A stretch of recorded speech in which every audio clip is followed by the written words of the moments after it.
Miduyog ang kagamahan ng lokal sa Cagayan de Oro sa pagpangunahan ni City Mayor Rolando Clarex Uy, kauban ng opisyales sa Boy Scouts of the Philippines, Bureau of Fire Protection, 4th ID Philippine Army o Cagayan de Oro City Police Office sa flag raising ceremony agig pagtamod sa National Flag Day karong adlaw, Mayo 28 nga gipahigayon atubangan sa Executive Building City Hall grounds. Dumduman niya atong Marso 6, 1965, pinasikat sa Presidential Proclamation 374 ni President Diosdado Macapagal, magsilbi nga National Flag Day ang Mayo 28 matag tuig.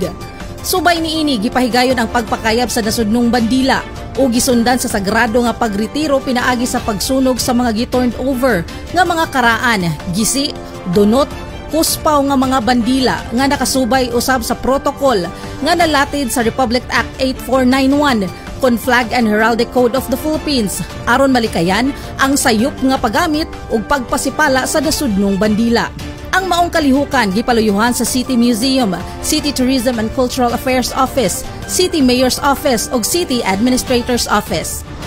Gihingusga ni Mayor Rolando Clarex Uy ang kamahinungdanon sa pagtamod sa National Flag Day, isip paghatag respeto ug pagyukbo sa nasudnong bandila, simbolo sa soberanya ug nasudnong kahiusahan.